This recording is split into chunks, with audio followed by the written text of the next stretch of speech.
அனைவருக்கும் வணக்கம் மக்களே. இந்த ஒரு வீடியோவில் நம்ம எதை பற்றி பார்க்க போகிறோம் அப்படின்னா, எல்லாருமே ஃபோட்டோலே தம்ப்நெயில்லையே டைட்டில்லையே பார்த்துட்டு தான் உள்ளே வந்திருப்பீங்க இல்லையா? ஆமாங்க. 2025 டு 2026க்கான அஃபிஷியல் நோட்டிஃபிகேஷன் அங்கன்வாடி ரெக்ரூட்மெண்ட்டுக்கான அஃபிஷியல் நோட்டிஃபிகேஷன் கொடுத்துருக்குறாங்க. இந்த அங்கன்வாடி மற்றும் சத்துணவு துறை வேலையை பொறுத்த வரைக்கும் ஒரு வருஷத்துக்கு 2 தடவை நோட்டிஃபிகேஷன் விடும். அட்லீஸ்ட் ஒரு தடவையாச்சும் நோட்டிஃபிகேஷன் விடணும். ஸோ அதன் அடிப்படையில் பார்க்கும்போது கிட்டத்தட்ட 2-3 வருஷமா எந்த விதமான நோட்டிஃபிகேஷனும் விடலை, எந்த விதமான ஆட்களுமே ஃபில் பண்ணாமல் இருந்தாங்க. இப்போ 2025 டு 2026க்கான அஃபிஷியல் நோட்டிஃபிகேஷன் கொடுத்துருக்காங்க. சரிங்களா?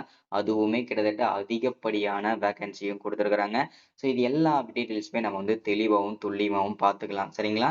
ஸோ இந்த அங்கன்வாடி மற்றும் சத்துணவுத்துறை வேலைவாய்ப்புக்கு நீங்கள் அப்ளை பண்ணணும் அப்படின்னா என்னென்ன பண்ணணும், ஸோ இந்த வேலைவாய்ப்பு எங்கேருந்து நமக்கு கொடுத்துருக்குறாங்க, ஸோ அதை பற்றின அப்டேட் நம்ம பார்த்து தெரிஞ்சுக்கலாம். டோட்டல் நம்பர் ஆஃப் வேகன்சி, ஓகேங்களா? டோட்டலாக நம்பர் ஆஃப் வேகன்சி எவ்வளவு கிடைச்சிருக்குது, ஒவ்வொரு மாவட்ட வாரியாக எவ்வளோ வேகன்சி கொடுத்துருக்குறாங்க, ஸோ என்னென்ன போஸ்டிங்க்கு நோட்டிஃபிகேஷன் கொடுத்துருக்குறாங்க, அதை கொண்டு நம்ம பார்க்க போகிறோம். ஸோ என்னென்ன போஸ்டிங்க்கு என்னென்னலாம் படிச்சிருக்கணும், ஸோ இந்த அப்டேட்லாம் பார்க்க போகிறோம். அது மட்டும் இல்லாமல் இந்த அங்கன்வாடி வேலைவாய்ப்புக்கு அப்ளை பண்ணுறதுக்கு ஸ்டார்டிங் டேட் என்ன, எண்டு டேட் என்ன, ஸோ அதற்கான முழு அப்டேட்டுமே நம்ம பார்த்துக்க போகிறோம். அது மட்டும் இல்லாமல் இதற்கான குவாலிஃபிகேஷன், இந்த குவாலிஃபிகேஷனை பொறுத்த வரைக்கும் பார்த்தீங்கன்னாக்க எவ்வளவு இருக்கணும், என்ன மினிமம் என்ன படிச்சிருக்கணும், மேக்ஸிமம் என்ன படிச்சிருக்கணும், ஸோ அதற்கான அப்டேட் நம்ம பார்த்து தெரிஞ்சுக்க போகிறோம். ஸோ அடுத்ததாக வந்து இதற்கான சம்பளம் பர் மந்த் சேலரி வந்து எவ்வளவு இருக்க போகுது, அதுவுமே வந்து ஓகேங்களா, ஒவ்வொரு போஸ்டிங்க்கும் தனித்தனியான சேலரி, தனித்தனியான குவாலிஃபிகேஷன், தனித்தனியான ரெக்ரூட்மெண்ட்டு, அதே மாதிரி ஏஜ் லிமிட்டுமே ஒவ்வொரு போஸ்டிங்கும் தனித்தனியாக செப்பரேட்டாக கொடுத்துருக்குறாங்க. ஸோ அது எல்லாமே தெளிவாக நம்ம வந்து பார்த்து தெரிஞ்சுக்க போகிறோம். சரிங்களா? ஸோ அடுத்ததா ஜாப்போட லொகேஷன், ஓகேங்களா? இந்த ஜாப்போட லொகேஷனை பொறுத்த வரைக்கும் பார்த்தீங்கன்னா எங்கெங்கெல்லாம் இருக்க போகுது, எங்கெங்கெல்லாம் நமக்கு வந்து போஸ்டிங் கொடுப்பாங்க, ஸோ அதை முதற்கொண்டு எல்லாமே தெளிவாக நம்ம வந்து பார்த்து தெரிஞ்சுக்க போகிறோம். அது மட்டும் இல்லாமல் அப்ளை பண்ணுறது வந்து ஆன்லைனில் பண்ணணுமா, ஆஃப்லைனில் பண்ணணுமா, ஸோ அதற்கான முழுமையான அப்டேட்டுமே நம்ம பார்த்து தெரிஞ்சுக்கலாம். சரிங்களா? அடுத்ததா இந்த அங்கன்வாடி வேலைவாய்ப்புக்கு நான் அப்ளை பண்ணணும் அப்படின்னா நான் என்னென்னலாம் பண்ணணும், ஸோ என்னென்ன நோட்டிஃபிகேஷன், என்னென்ன அப்டேட்லாம் தெரிஞ்சுக்கணும், ஸோ அதோட அஃபிஷியல் வெப்சைட் என்ன, இது எல்லாமே தெரிஞ்சுக்கலாம். ஸோ இது எல்லாமே நீங்கள் பார்த்து தெரிஞ்சுக்கிறதுக்கு முன்னாடி நமது கவர்மெண்ட் ஜாப் டெய்லி அப்டேட் சேனலுக்கு இப்போதான் நீங்கள் ஃபர்ஸ்ட் டைமாக முதல் முறையாக நமது சேனலை பார்க்குறீங்க, நம்ம வீடியோவை பார்க்குறீங்க அப்படின்னா மறக்காம சப்ஸ்கிரைப் பண்ணிட்டு பக்கத்தில் இருக்கிற பெல் பட்டனை கிளிக் பண்ணி ஆளுன்ற ஆப்ஷனில் போட்டு வச்சுக்கோங்க. அப்போதான் நம்ம போடக்கூடிய அரசு துறையிலிருந்து வரக்கூடிய எல்லா விதமான கவர்மெண்ட்டோட ஜாப்ஸாக இருக்கட்டும், அப்டேட்ஸாக இருக்கட்டும், நோட்டிஃபிகேஷனாக இருக்கட்டும், எதுவாக இருந்தாலும் சரி நீங்கள் உடனுக்குடனே நமது சேனலில் ஈஸியாகவே துல்லியமாகவே தெரிஞ்சுக்க முடியும். அது மட்டும் இல்லாமல் உங்களுடைய ஃப்ரெண்ட்ஸ், ரிலேட்டிவ்ஸ், காண்டாக்டில் இருக்கிறவங்க, முக்கியமாக உங்கள் வீட்டில் இருக்கிற தெரிஞ்ச லேடிஸ்க்கு, அதாவது பெண்களுக்கு அதிகப்படியான வாய்ப்புகள் இருக்குது. ஸோ எல்லா பெண்களுக்குமே இந்த வீடியோவை ஷேர் பண்ணுங்கள். தெரியாதவங்களுக்கு நீங்கள் சொல்லி இந்த மாதிரி வந்திருக்குங்க, அப்ளை பண்ணுங்க அப்படின்னு சொல்லிட்டு எக்ஸ்பிளைன் பண்ணுங்க, தெளிவாக சொல்லுங்க. ஸோ ஏன்னா இந்த மாதிரி வீடியோஸ்லாம் வந்து பார்த்தீங்கன்னாக்கா ரெகுலராக நம்ம வந்து யாருமே கொடுக்கறதில்ல. ஸோ நம்ம சேனலில் தான் ரெகுலராக வீடியோஸ் கொடுத்துட்ருக்குறோம். ஸோ ரொம்ப ரொம்ப பயனுள்ளதாக இருந்துக்குன்னு சொல்கிறீங்க இல்லையா? ஸோ அதனால் ரொம்ப யூஸ் பண்ணிக்கோங்க. ஸோ அது மட்டும் இல்லாமல் வீடியோ பார்க்குற ஒவ்வொருத்தரும் மறக்காமல் லைக் பண்ணிடுங்க, அது ரொம்ப ரொம்ப இம்பார்ட்டன்ட். சரி, ஓகே, வாங்க வீடியோக்குள்ளே போயிட்டு இதற்கான முழுமையான அப்டேட் என்ன ஏதுன்றதை பார்த்து தெரிஞ்சுக்கலாம். சரிங்களா? ஓகே. இப்போ நம்ம முதல்ல பார்க்க வேண்டிய விஷயம் என்ன அப்படின்னு கேட்டீங்கன்னா, இந்த அங்கன்வாடி வேலைவாய்ப்பானது எங்கிருந்து நமக்கு கொடுத்துருக்குறாங்க, நோட்டிஃபிகேஷன் அஃபிஷியலா ரிலீஸ் பண்ணியிருக்காங்க அப்படின்னு கேட்டீங்கன்னா, தமிழ்நாடு அங்கன்வாடி துறையில இருந்து தான் இந்த வேலைவாய்ப்புக்கான நோட்டிஃபிகேஷன் கொடுத்துருக்குறாங்க. அதாவது ஐசிடிஎஸ் அந்த துறையின் கீழ் தான் இந்த வேலைவாய்ப்பு கொடுத்துருக்குறாங்க. நோட்டிஃபிகேஷனும் வந்திருக்குது. சரிங்களா? ஸோ அடுத்ததா வந்து வேகன்சி டீட்டெயில்ஸ், அதாவது ஒவ்வொரு மாவட்ட வாரியா கொடுப்பதற்கு முன்பாகவே டோட்டல் நம்பர் ஆஃப் வேகன்சி, டோட்டலா 38 மாவட்டத்திற்கும் சேர்த்து நம்பர் ஆஃப் வேகன்சி அப்படின்னு பார்த்தோம்னா 7783 வேகன்சி அஃபிஷியலாகவே ரிலீஸ் பண்ணி கொடுத்துருக்குறாங்க. சரிங்களா? ஸோ இது வந்து 38 மாவட்டத்துக்கும் சேர்த்து இந்த வேகன்சி. இதில் ஒவ்வொரு மாவட்டத்துக்கும் மினிமம் அட்லீஸ்ட் ஒரு 150லேருந்து 300 வரைக்கும் வேகன்சி வருவதற்கான வாய்ப்புகள் அதிகமாகவே இருக்குது. சரிங்களா? ஸோ அடுத்ததான் என்னென்ன போஸ்டிங்கில் இந்த நோட்டிஃபிகேஷன் கொடுத்துருக்குறாங்க அப்படின்னு கேட்டிங்கன்னா, anganwadi worker, anganwadi mini worker, anganwadi ஹெல்ப்பர்ன்னு சொல்லிட்டு இந்த 3 விதமான போஸ்டிங்க்கு தான் தற்போதைய நோட்டிஃபிகேஷன் குடுத்துருக்காங்க. சரிங்களா? ஸோ இந்த நோட்டிஃபிகேஷன பொறுத்தவரைக்கும் தெளிவா இருக்கு. ஓகேங்களா? அடுத்ததா இந்த வேலைவாய்ப்புக்கு அப்ளை பண்றதுக்கு ஸ்டார்ட்டிங் டேட் வந்து அரசு தரப்புல இருந்து எந்த விதமான அறிவிப்புமே குடுக்கல. இந்த தேதியிலிருந்து இந்த தேதி வரைக்கும் தான் நாங்க அப்ளை பண்ண டைம் குடுப்போம் அப்படின்ற மாரி சொல்லல. இப்போதைக்கு நோட்டிஃபிகேஷன் மட்டும் தான் வந்திருக்குது. ஸோ இந்த டேட்ல அப்ளை பண்ணணும்ன்றது வரல. ஸோ நம்மளுடைய கணிப்புப்படி எப்பொழுது இந்த அங்கன்வாடி வேலைக்கு அப்ளை பண்றதுக்கு ஸ்டார்ட் ஆகும் அப்படின்னா, இன்னும் ஒரு 4 இல்ல 5 நாட்களுக்குள், அதாவது மார்ச் 25 டூ 30ஆம் தேதிக்குள்ள ஏதாவது ஒரு டேட்ல அஃபிஷியலாவே அப்ளை பண்றதுக்கு ஸ்டார்ட்டிங் ஆயிரும் டேட் வந்து. ஸோ அப்பல இருந்து நம்ம வந்து அப்ளை பண்ணிக்கலாம். சரிங்களா? அடுத்ததா நம்ம பார்க்க போற விஷயம் என்னன்னு கேட்டீங்கன்னா, குவாலிஃபிகேஷன். இந்த குவாலிஃபிகேஷன பொறுத்தவரைக்கும் பார்த்தீங்கன்னாக்கா, மினிமம் நீங்க 10வது படிச்சிருக்கணும் அப்படின்றத தெளிவா மென்ஷன் பண்ணியிருக்கிறாங்க.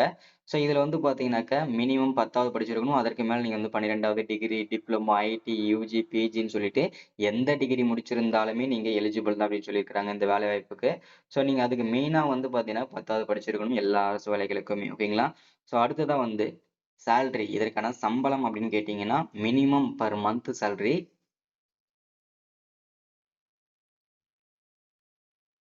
7,700ல இருந்து பெர் மந்த் சேலரி ஸ்டார்ட் ஆகும். அது வந்து ஒவ்வொரு போஸ்டிங்க்கும் வேரியன்ட் ஆகும் அப்படின்னு சொல்லியிருக்காங்க. இப்போ 3 விதமான போஸ்டிங் சொல்லியிருக்காங்க இல்லையா? அந்த 3 விதமான போஸ்டிங்லயுமே போஸ்டிங் வந்து வெவ்வேறா வந்து வேரியன்ட் ஆகும் அப்படின்றத மென்ஷன் பண்ணியிருக்கிறாங்க. அடுத்ததா ஜாப்போட லொகேஷன். இந்த ஜாப்போட லொகேஷன பொறுத்தவரைக்கும் ஆல் ஓவர் தமிழ்நாடு ஃபுல்லாவே வந்து இருக்கும் அப்படின்னு சொல்லியிருக்காங்க. 38 மாவட்டத்துல எந்த மாவட்டம் வேணும்னாலும் நீங்க ஒர்க் பண்றதுக்கு ரெடியா இருக்கணும் அப்படின்றத தெளிவா மென்ஷன் பண்ணியிருக்கிறாங்க. ஸோ இல்ல நான் வந்து இந்த மாவட்டத்துல தான் அப்ளை பண்ணியிருக்கிறேன். எனக்கு இந்த மாவட்டம் நீங்க குடுத்தா தான் வேலை குடுத்தா தான் நான் வந்து ஒர்க் பண்ணுவேன் அப்படின்னு கேட்டீங்கன்னா, அப்படின்றவங்களுக்கு இந்த வேலை சூட்டபிள் ஆகாதுங்க. ஏன்னா வந்து இந்த வேலைகள பொறுத்தவரைக்கும் எந்த மாவட்டத்துல வேணாலும் போஸ்டிங் குடுப்பாங்க. சரிங்களா? அடுத்ததா அப்ளிகேஷன் மோட பொறுத்தவரைக்கும் முழுக்க முழுக்க இது எல்லாமே ஆன்லைன்ல தான் அப்ளை பண்ணிக்கணும். ஆஃப்லைன்ல யாருமே அப்ளை பண்ண முடியாது. சரிங்களா? ஸோ அடுத்ததா வந்து அப்ளை பண்றதுக்கான அஃபிஷியல் வெப்சைட்டுமே இங்க குடுத்திருக்காங்க பாருங்க. https://icds இது ஒரு அஃபிஷியல் வெப்சைட். இன்னொரு வெப்சைட் என்னன்னா tn.gov.in இது ஒரு வெப்சைட். இன்னொரு வெப்சைட் வந்து icdstn இது ஒரு வெப்சைட். இந்த மட்டும் டோட்டலா 4 விதமான வெப்சைட் குடுத்திருக்காங்க. ஸோ சாரி 3 விதமான வெப்சைட் இருக்கு. இந்த 3 வெப்சைட்லயும் நீங்க அப்ளை பண்ணிக்கலாம். சரிங்களா? அடுத்ததா வந்து ஒவ்வொரு போஸ்டிங்க்கும் எவ்வளவு வேகன்சி இருக்குன்னு சொல்லிட்டு இங்க தெளிவா மென்ஷன் பண்ணியிருக்காங்க பாருங்க. ஸோ அங்கன்வாடி ஒர்க்கருக்கு 3,886 வேகன்சி குடுத்திருக்காங்க. மினி அங்கன்வாடி ஒர்க்கருக்கு 305 வேகன்சி குடுத்திருக்காங்க. ஸோ அங்கன்வாடி ஹெல்ப்பருக்கு 3,500 வேகன்சி 3,592 வேகன்சி குடுத்திருக்காங்க. சரிங்களா? இப்போ ஒவ்வொரு போஸ்டிங்க்கும் மினிமம் நீங்க என்ன படிச்சிருக்கணுன்றதுக்கான மென்ஷன் பண்ணியிருக்காங்க பாருங்க. அங்கன்வாடி ஒர்க்கருக்கு நீங்க அப்ளை பண்றதா இருந்ததுன்னா, கண்டிப்பா நீங்க 12ஆம் வகுப்பு படிச்சு பாஸ் பண்ணியிருக்கணும் அப்படின்றத மென்ஷன் பண்ணியிருக்கிறாங்க.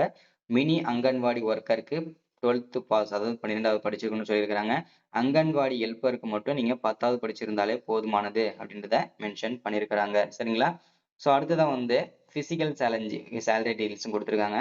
இப்போ ஒவ்வொரு போஸ்டிங்கும் இதற்கான சம்பளம் ஓகேங்களா? இதற்கான சம்பளம் எவ்வளோன்றத மென்ஷன் பண்றாங்க பாருங்க. அங்கன்வாடி ஒர்க்கருக்கு மினிமம் பெர் மந்த் சேலரி 7,700ல இருந்து ஸ்டார்ட் ஆகி 24,000 வரைக்கும் இதற்கான சம்பளம் இருக்கும்னு சொல்லியிருக்காங்க பெர் மந்த்துக்கு. மினி அங்கன்வாடி ஒர்க்கருக்கு 5,700ல இருந்து 18,000 வரைக்கும் இதற்கான பெர் மந்த் சேலரி இருக்கும்ன்றத மென்ஷன் பண்றாங்க. அங்கன்வாடி ஹெல்ப்பருக்கு 4,100ல இருந்து ஸ்டார்ட் ஆகி 12,500 வரைக்கும் இதற்கான பெர் மந்த் சேலரி இருக்கும்ன்றத மென்ஷன் பண்ணியிருக்கிறாங்க. சரிங்களா? ஸோ அடுத்ததா வந்து ஏஜ் லிமிட்ட பொறுத்தவரைக்கும் பார்த்தீங்கன்னாக்க, மினிமம் 18 வயசுல இருந்து 45 வயசு வரைக்கும் இருக்கிற ஆண்கள், பெண்கள் அனைவருமே அப்ளை பண்ணிக்கலான்றத மென்ஷன் பண்ணியிருக்கிறாங்க. ஸோ அடுத்ததா வந்து பார்த்தீங்கன்னாக்கா, நம்ம வந்து இது எல்லாமே குடுத்தாச்சு. அடுத்ததா ஏஜ் லிமிட் ஓகேங்களா? ஒவ்வொரு போஸ்டிங்கும் தனித்தனி ஏஜ் லிமிட் சொல்லியிருக்காங்க. ஆட்சேர்ப்பு அறிவித்த மாதத்தின் முதல் நாளில் 25 வயசு பூர்த்தியடைந்த மற்றும் 35 வயதுக்கு மிகாம விண்ணப்பதாரர்கள் அங்கன்வாடி பணியாளர் பதவிக்கு விண்ணப்பிக்க தகுதி உடையவர்கள் அப்படின்னு தான் மென்ஷன் பண்ணியிருக்கிறாங்க. ஸோ அடுத்ததா வந்து இது வந்து பார்த்தீங்கன்னாக்கா அடுத்தது அங்கன்வாடி ஒர்க்கருக்கு வந்து விதவை, ஆதரவற்ற விதவை பெண்கள், பட்டியல் சாதியினர் மற்றும் பட்டியல் பழங்குடியினர் விண்ணப்பதாரர்களுக்கு அதிகபட்ச வயது 5 ஆண்டுகள் வரை நீட்டிக்கப்படும் அப்படின்னு சொல்லியிருக்கிறாங்க. ஸோ அது 35லேருந்து 40 வயசு வரைக்கும் கூட அப்ளை பண்ணிக்கலாம்னு சொல்லியிருக்கிறாங்க. ஸோ இதுல வந்து ஒவ்வொரு கேட்டகரி எல்லாமே தெளிவா மென்ஷன் பண்ணியிருக்காங்க பாருங்க. இது எல்லாமே செக் பண்ணிட்டு நீங்க வந்து அதுக்கப்புறமே அப்ளை பண்ணிக்கலாம். சரிங்களா? ஸோ அங்கன்வாடியருக்கு என்ன படிச்சிருக்கணும்? ஸோ இது எல்லாமே மென்ஷன் பண்ணியிருக்காங்க. ஸோ செக் பண்ணிட்டு நீங்க வந்து அப்ளை பண்ணிருங்க. சரிங்களா? ஸோ இன்னைக்கான அப்டேட் நம்ம வந்து இதுதான் குடுத்திருக்கிறது. மறக்காம சப்ஸ்கிரைப் பண்ணுங்க, லைக் பண்ணுங்க, ஷேர் பண்ணுங்க. ஏன்னா இந்த மாதிரி அப்டேட்லாம் தொடர்ச்சி நம்ம சேனல் அப்டேட் கொடுத்துட்டே இருக்கோம். ஸோ அது மட்டும் இல்லாம இந்த அங்கன்வாடி வேலைவாய்ப்புக்கு எப்போல இருந்து அப்ளை பண்றது ஸ்டார்ட் ஆகும் அப்படின்னு கேட்டீங்கன்னா, மார்ச் 25 to 30ஆம் தேதிக்குள்ள எந்த டேட்ல வேணாலும் ஸ்டார்ட் ஆகலாம். நமது சேனலை நீங்க ஃபாலோ பண்ணிட்டே இருந்தீங்கன்னா மட்டும் தான் உங்களுக்கு இதற்கான அப்டேட்டுமே முழுமையா கிடைக்கும். சரிங்களா? ஸோ மறக்காம சப்ஸ்கிரைப் பண்ணுங்க, லைக் பண்ணுங்க, ஷேர் பண்ணுங்க. Thank you.